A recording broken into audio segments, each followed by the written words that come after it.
What is up, guys? Welcome back to another episode of Board Games Are For Everybody, where today we are going to be taking a look at Tiny Epic Mechs.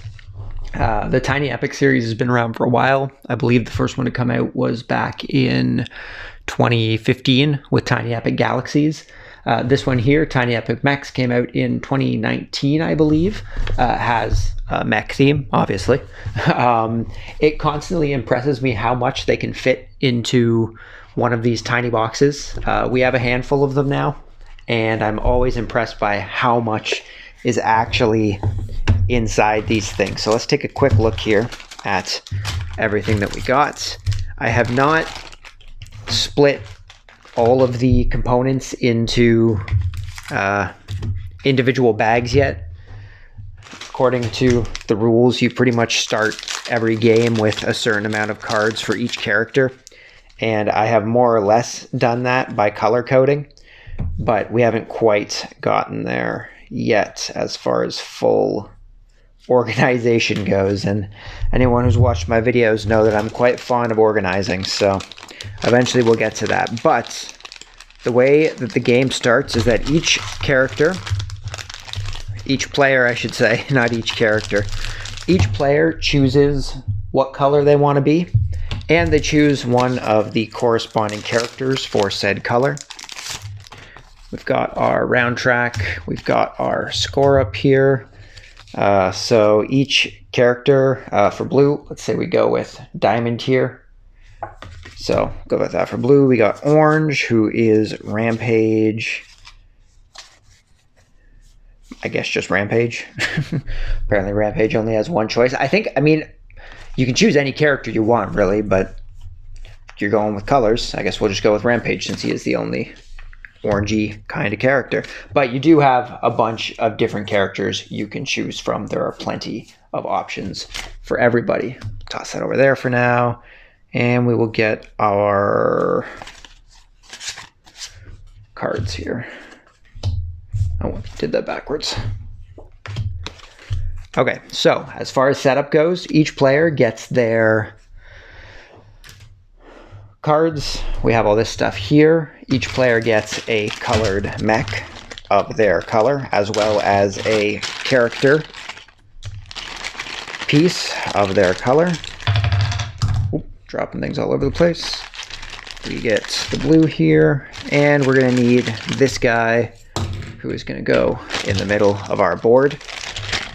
Each character will get a bunch of these little icons here, mines and health and stuff like that. So we got this stuff here. Pretty much everything in the color of whatever character you've chosen you're going to take.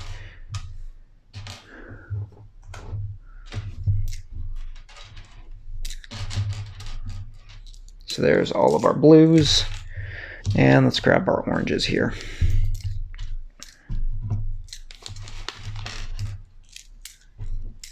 Go.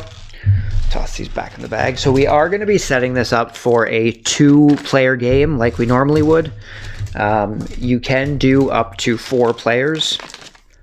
There are just some slight rule changes. There is also a solo variant in the back of the book that I haven't had a chance to get into yet, but you set up a 3-player variant for said solo mode, but I haven't actually gone into the solo mode myself yet. So these are all of our weapons, which we will get to in just a second. So now that we have all of our character stuff, basically the way this works is that we have our characters. Our character cards start on their pilot side. They also have a power armor side, which we will get to in just a sec, but each character starts on the power armor side, or the pilot side, sorry.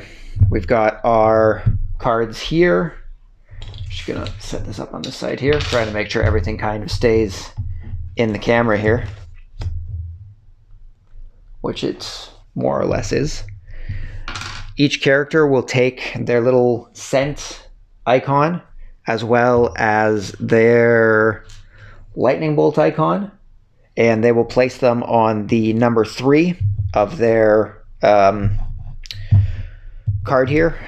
I guess it would be like a material card, more or less. It's also a reference card.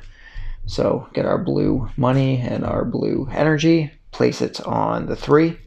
And we're also going to take our little health icon and place it at max health, currently on the 6 for each character.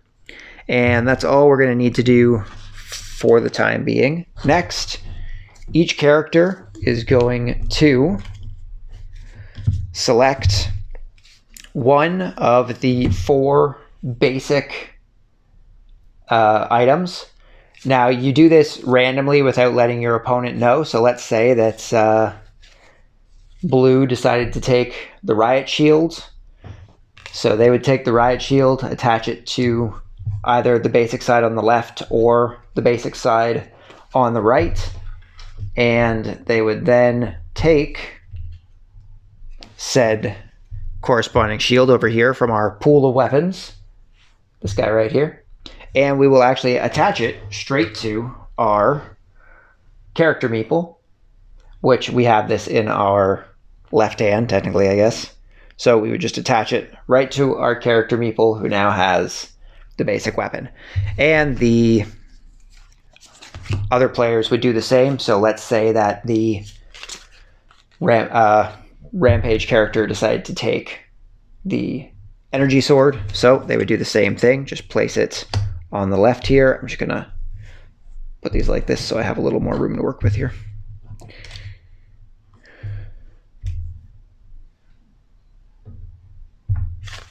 There we go. And then they would take the sword, and likewise, they would attach it to their character. Now that we have done this, we take the rest of the basic cards that we have here, and they just go into a common pile that can be used later on to purchase more weapons if you so desire. Now we're just going to get our cards out of the way here for the time being. Now there are also in this bag here, nope, these are all our basics. Got a bag here. They're in here. Next thing we had to open anyway. We've also got, outside of the basic weapons, we've got our advanced weapons, which just get shuffled randomly. And then 4 random advanced weapons are flipped face up and added to the pool up at the top there of weapons that can be purchased. And then the last thing we need to do is just set up our actual game here, which I am running out of room to do for a tiny epic game. It takes a surprisingly large amount of space. I'm just going to readjust my camera here a little bit so that we can try and get a little more room here. I know this is a bit of a weird angle, but just trying to get everything in the shot as best as I can. Move this up, move this up. We can take our little trophy icons here and just place them up by the scoreboard, seeing as we are going to need them until the end of the round anyway. So first things first, each player count does have a different setup, but really if you want to, you could set the game up any way you want. We're just going to go with how the game is set up in the manual for a 2-player game. So you're going to want to start with this piece right here, which is the Mighty Mech piece. It goes in the center of the board, and the Mighty Mech is placed on top of it. From there, we just shuffle up the rest of the cards, and we're going to do a random amount. Not a random amount, sorry. We're going to do 8 completely around, and then we're going to do 1 on each side. So we're going to do 1 here, 1 here, 1 here, 1 here, 1 here, 1 here, 1 here, and 1 here. And I believe it's also 1 down here, 1 up here. Just gonna cover our points there a little bit. And then I believe there's also 1 on each side here. Now, I could be wrong about this. I believe this is how the 2-player game is set up in the instructions. But like I said before, really you can set it up any way that you want. There's really no restriction on how you set it up. But for a start, this is how you set up the 2-player game. From this point, each player, after you determine who goes first, which is what this admit 1 ticket token is for, to determine who's going first. So let's say that Diamond is the first player to go. Rampage would be the first person who would get to place their base tile down. Now you can choose any space to place your base on. According to the rules, you're supposed to put it on the outer sides here. So let's say the energy sword to use in combat costs 1 currency and 1 energy. So things are actually split up kind of well, but up at the top here, you see you have a lot more currency up here. So let's say that Rampage wanted to come up at the top here, and then Diamond would be the second player to choose their space. And let's say that they come down here. So now that our characters are set up, we can officially start the game, which we have very little room to do, but we're going to do our best here. So the first thing that we do before we officially start here, I guess we aren't technically officially starting the game, is that each player is going to choose one of their mines at secret, and they're going to place it face down on top of their home base. Let's say both players decide to take 4. Now we can start. So on a player's turn, both players simultaneously choose from their program cards what movements they want to do, as well as put it in an orientation in whatever direction they want to move. So each card has a different parameter. As you can see on this one here, you have collect. We have a couple collects. We also have deploy turret. We have deploy mine. We have purchase, which allows you to purchase weapons provided you have enough money. We have power up, which allows you to either power up into your power armor, or it allows you to heal yourself at the cost of currency, I believe. At the cost of energy, it allows you to heal yourself. We also have a couple actions that allow you to jump. You get no action on it, but you do get a power attack should you land on a space with another player. And we also have one that allows you to go diagonally, again, with a power attack. So to start the game, each of our different tiles here have a different symbol in the middle. One symbol for currency, one symbol for energy. They also have a corresponding number up in the top and bottom corners of their card. This one has 2, but you can also have 1, and you can have 3 as well, as you can see over here. So basically, the way the game works is that you're trying to manage your resources by moving and collecting either currency or energy, which is what you use the collect cards to do. If you move onto a space, you collect whatever resource it is. Sorry, I was trying to think of the right word. You collect whatever resource is on that card at the value that tile is worth. So let's say that Orange wanted to start by using collect, and he'd be going down, so he would be collecting 3 currency, but you have to make a row of 4 cards to plot out your movement beforehand. And then each player in turn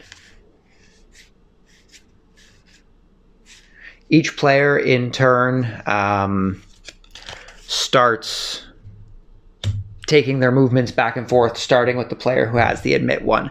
So once you place your things down, you're supposed to put your other cards on top of the cards, because you do want to hide your movement from your opponent so that they can't see what it is that you're trying to do. So now down on Diamond's side, let's say that they're also going to try and get some resources here. So they'd probably come over and collect this energy here. So let's say they have collect. Let's say that they want to go up and collect some more energy. And from that point, let's say that they want to come down and deploy a turret and then go up and deploy a mine. So we can explain those as we go. So these would be covered up as they were placed down. So now both players have chosen the order that they want to play their cards in. The person with the admit 1 would be the first person to start their turn. So they would start by revealing their first card, which was, I hope it was, no, it would have been over, which is go to the left and collect. So we would move our token to the left and we would collect whatever resource is on the tile at the value. So we get to move our energy marker up to the 5. So from this point, the orange player would now go.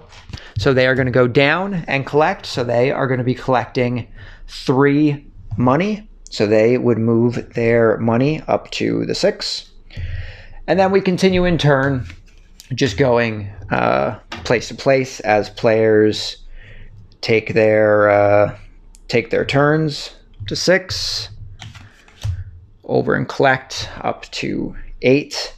Now you are not allowed to go past the 9 for either energy or money, so you do have to make sure you're managing those properly as well.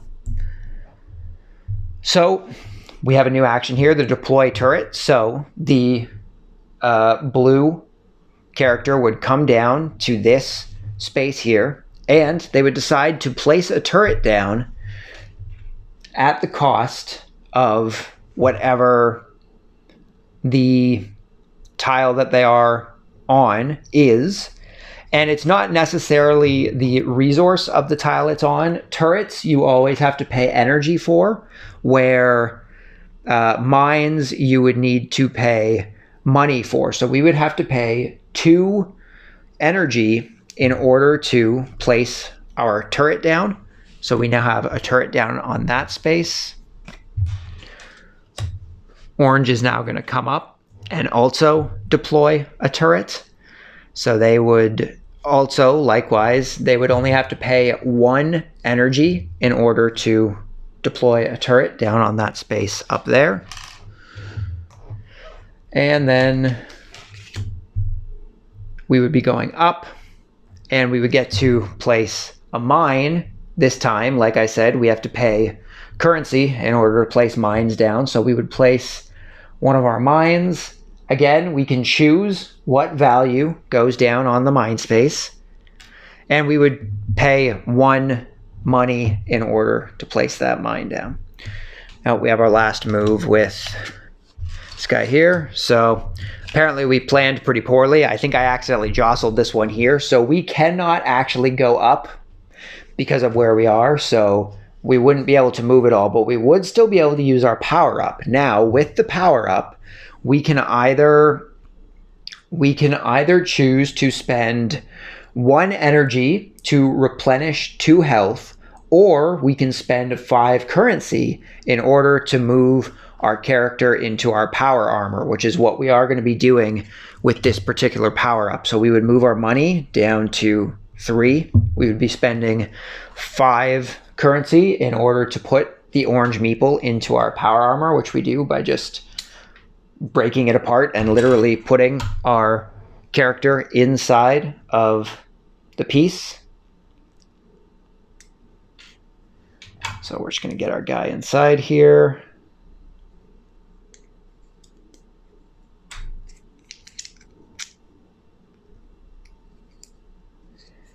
And we can now place our weapon back in our hand.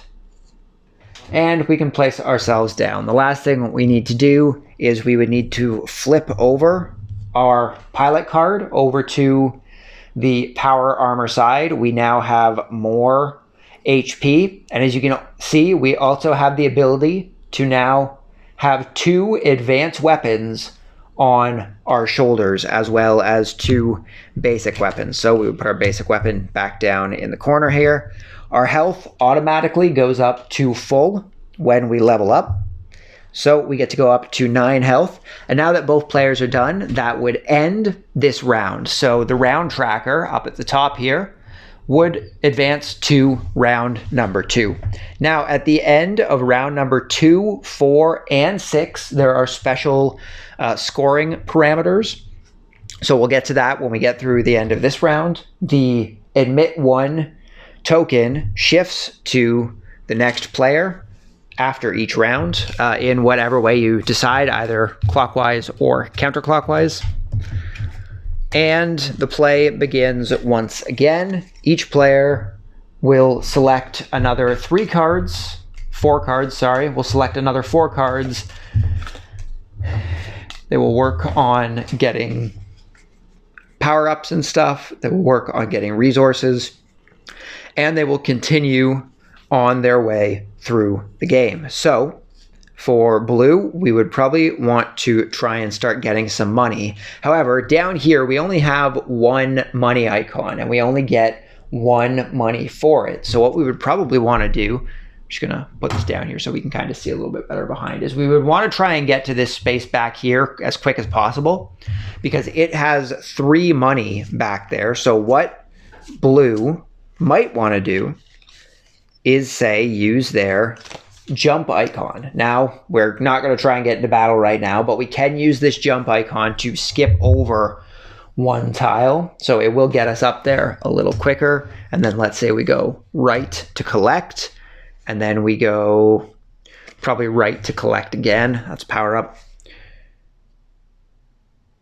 Well, let's say that we do, let's say we do right to power up, and then we go left to collect.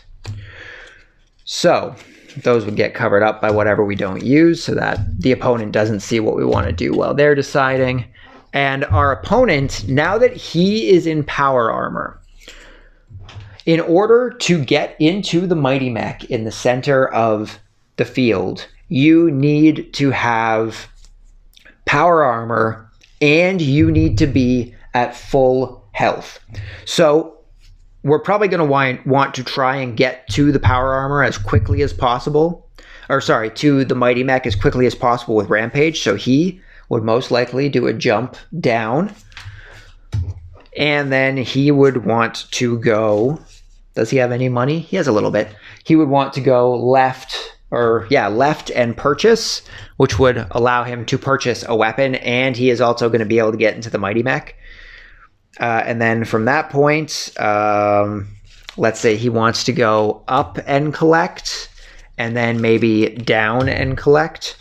It'll give us a chance to explain those ones. So now that both of these are done, because Rampage now has the admit 1, the orange player activates first, so they would use their jump to jump 1 space. They don't collect anything. There's no action for jumping. And then it would move to the next player, likewise, using their jump, coming up this way.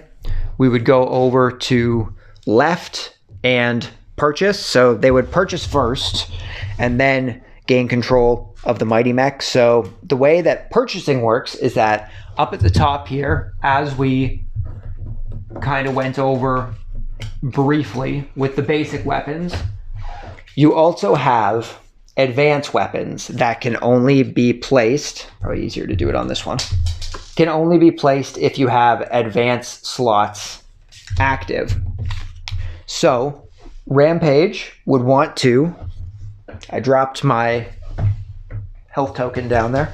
Give me a sec, I'm going to try and get that.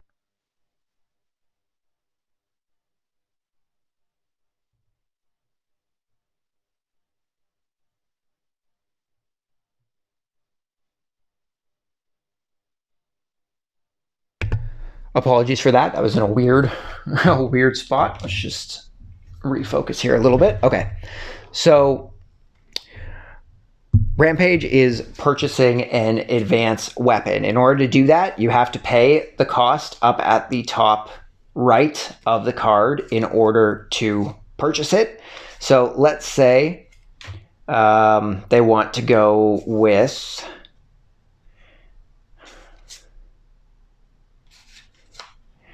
this one. Has the least amount of cost, and they are getting a lot of money from the spaces that they're in. So let's say that they want to buy the EMP Mace, which as an attack has pay 2 in order to exhaust any one of your enemy's weapons, but you don't necessarily have to, it's just an option.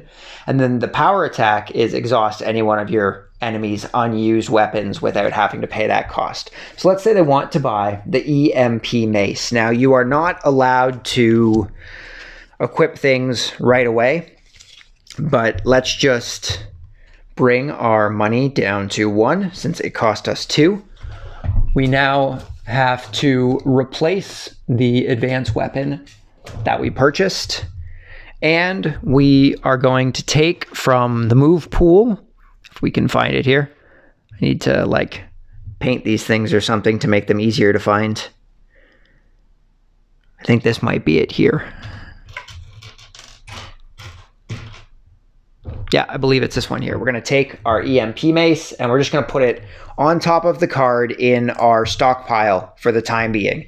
You are allowed to change weapons at the end of your turn between rounds, or if you power up, you are not allowed to change them while you're in combat. So secondary thing that's going to happen, because we're in this space with the Mighty Mech and we have full health, we're going to get to upgrade to the Mighty Mech. Now, what you will notice when we get into the Mighty Mech here in just a second,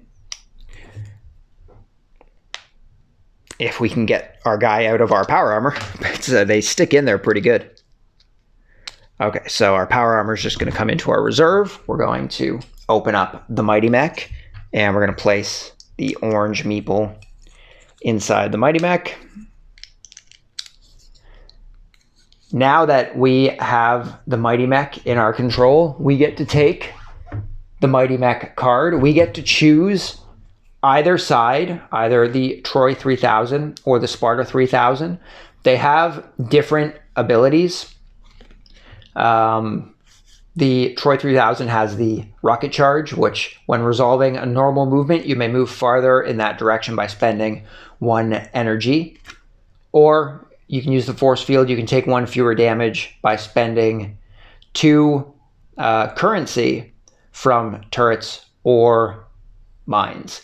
Now, no matter what side you choose, the Mighty Mech cannot be healed at all. So while you do have 11 HP, you aren't allowed to heal.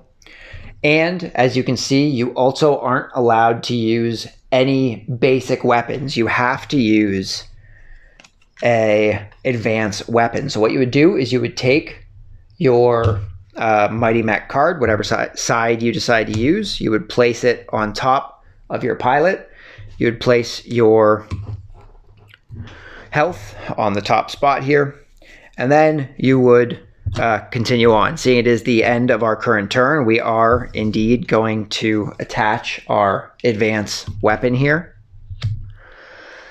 And that is going to give us a weapon. Now, something I really like about the game is that visualization of attaching things to your model, and it really pulls you into the immersion of things, being able to visualize your characters actually gaining parts there. Now, our sword is going to go off into our stockpile since we cannot use it with our current armor. And that is the end of the second turn there. So we are going to go collect with the blue player. It's going to be collect 3 currency. She's going to put us up to 5. And we are going to go, I think that was supposed to be up. I don't know why they'd be going down. We're going to go up and collect with this guy. So this is going to bring us into combat. Now, combat cannot be avoided. If you run into an enemy, you enter combat. That's what happened there. I take the bottom one instead of the middle one. We were going up. If you run into another character while you're on the board, you do not do your collect or your placements. You have to enter combat. So the way that combat works is that each player, starting with the player who moved into combat. Now, first things first, anytime you enter combat, whoever initiated the combat immediately gets 1 victory point. So we would take our orange trophy here, and they get 1 victory point. That's the first point we've gotten in the game for either player. From this point, the blue player is going to start, or not the blue player, sorry, the orange player is going to start first. They currently do not have enough money, they only have 1 money, in order to use their weapon to attack us. They have to use 3 in order to attack. Now, because of this, they have to retreat the battle. Typically, the way combat would work is that you would choose whatever item you want to use, you would pay that resource, and then you would deal damage. Any damage that you deal to another opponent gives you 1 victory point. So say we did 2 points of damage, we would gain 2 victory points. And then once you use up that card, you just flip it to the side to show that it's been activated. And you can no longer use that card for the rest of the round. Until the next round starts, you aren't allowed to start a new, you aren't allowed to use that weapon again. But because we can't actually pay to use that action, we have to retreat from battle. Now, if you make an opponent retreat from battle, you also gain 1 victory point. Even though we didn't do anything, the opponent is retreating, so blue would also gain 1 victory point. Now, in order to retreat, you take your character and you place it on any adjacent space that is empty. So let's say that they decide to place it over here, I guess. Say they want to come here. And, well, actually, let's say they just want to come down in the middle here. And then from this point, because that character had to retreat, they go in to ad hoc mode for the rest of the round. So the way that that works is that you collect up all your cards, and on your turn, you are allowed to play any card that you want to play. You can choose any one of your 8 cards until the end of the round to play. So we go into ad hoc mode. We'll just put that up here to signify that that's the mode that we're in. It would now go back over to the blue player, who is going to the right, and they're going to power up. So they're going to spend the entirety of their 5 to go into their power armor. So we're just going to place ourselves in our power armor here.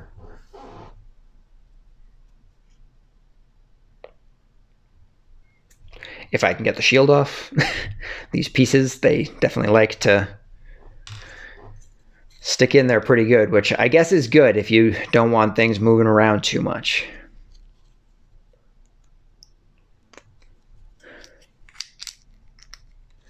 Alrighty, so we got our character in here, and we got our shield back on. We were right there. We flip over our card to show that we are in the power armor stance. And turn continues. Seeing as the mech is in ad hoc mode, he can choose to do whatever he wants. Let's say that he just decides to go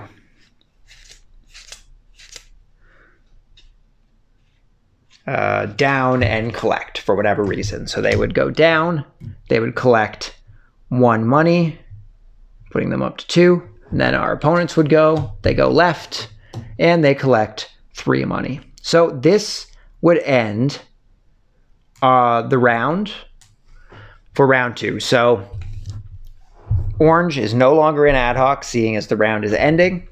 And we have specific parameters for the ending of a round. Like I said before, in round 2, 4, and 6, we do scoring based on the bottom of the scoring card here. So for both characters, each tile that has a mine on it will score whatever the value of that tile is. So for the blue player, they have a mine on their home base with a value of 2, and they have a mine on this energy tile for a value of 1. So they would get 3 victory points for those mines, putting them to a total of 4.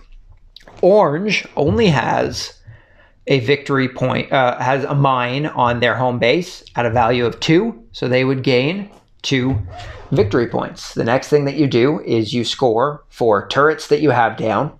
So you gain the score of your tile times 2 for each turret. So we have 1 turret down for the blue on a tile worth 2. So they would gain 4 points for that turret.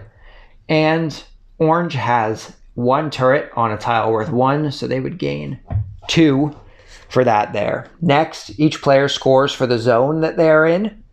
So orange would score 1 point and blue would score 3 points, putting them up to 11, and orange is at 6.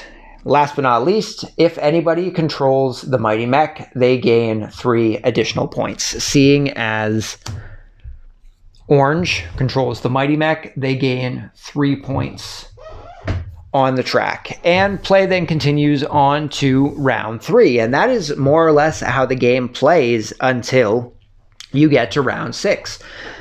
The only thing we really didn't get to cover was what you do if you land on a home base or you land on the middle spot.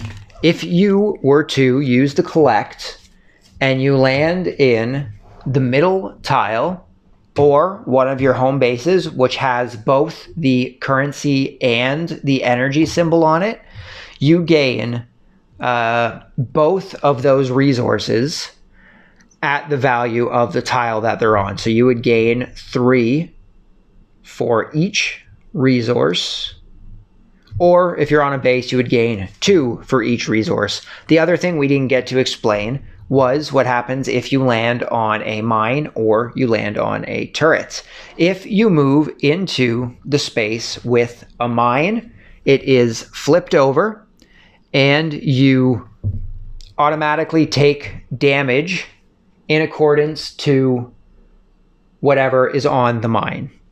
If you go into a tile that has your own color mine on it, you don't take damage, so you don't have to worry about that. So the Mighty Mech would take 3 damage from that mine. The mine is then returned back to the blue player's item pool.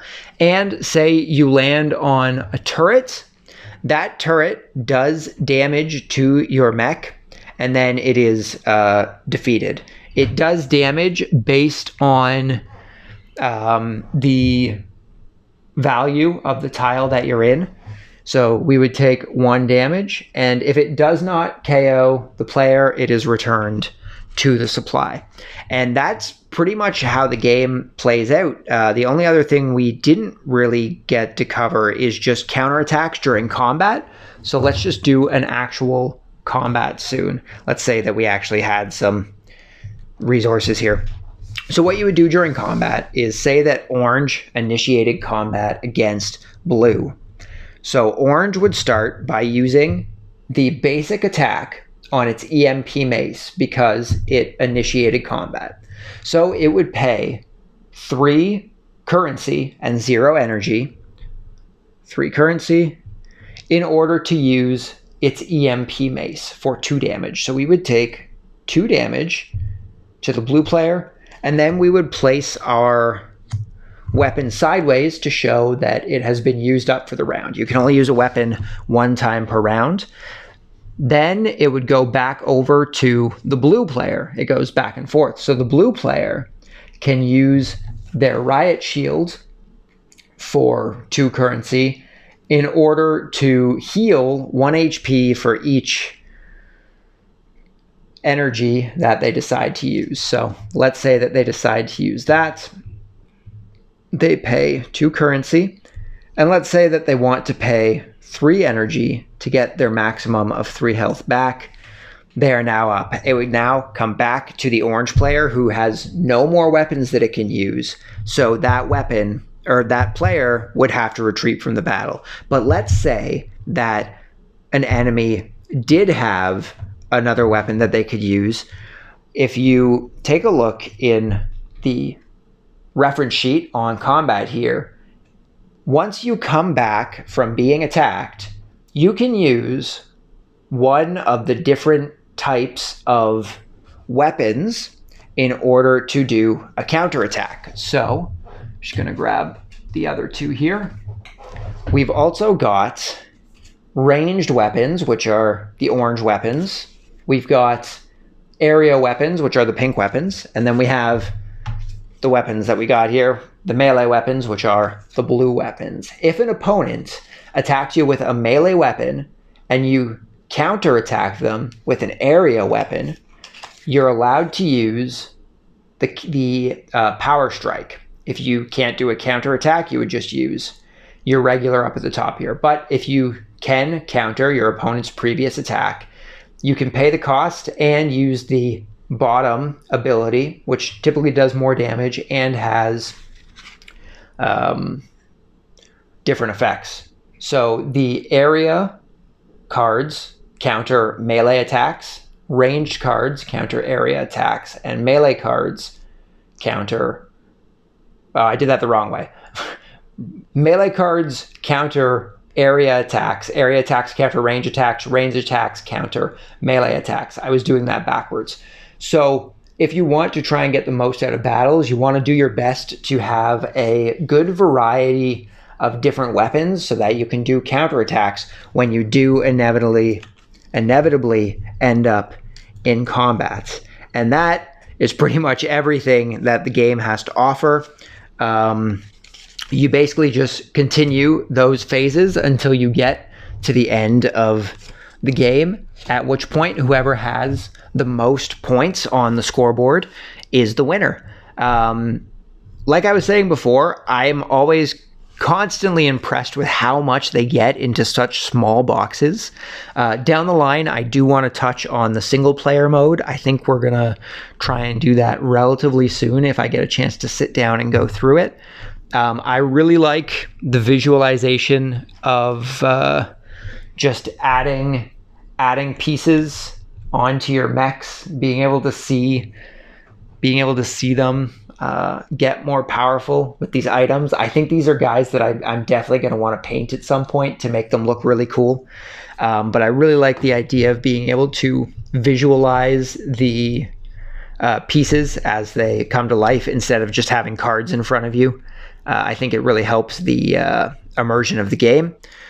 And yeah, that's really all I have to say about the game. This was a bit of a longer video because there was quite a bit to explain. We seem to have been turning these freeform reviews into more tutorials. So I think that's kind of how they're going to continue, is that they're going to be tutorial how to play videos as well as reviews at the same time, which I think is actually a good way to kind of go about things. So hopefully you guys enjoyed the video. Hopefully it was concise enough and a good tutorial. I think I went into pretty much everything that can happen in the game.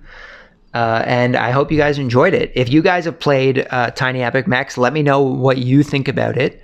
I really enjoy it. I think it's a great deal of fun. There's a lot of strategy to it. You can change up how the board looks to any configuration that you want, really. You don't have to stick with what the book tells you to do, but it can help things be a little more even. The more experienced you get, I think the more fleshed out you can make the board. But yeah, I think it's a really fun time. If you've played it, let me know what you think of it in the comments down below. If you haven't played it, has this video made you want to go check it out? But yeah, that's pretty much everything. So thank you for stopping by. Hopefully you enjoyed the video. Again, this is like the 4th time I've said this, but hopefully you guys enjoyed the video. Hopefully I will see you next time. But until then, just remember that board games are for everybody. I hope I'll see you all then. Peace.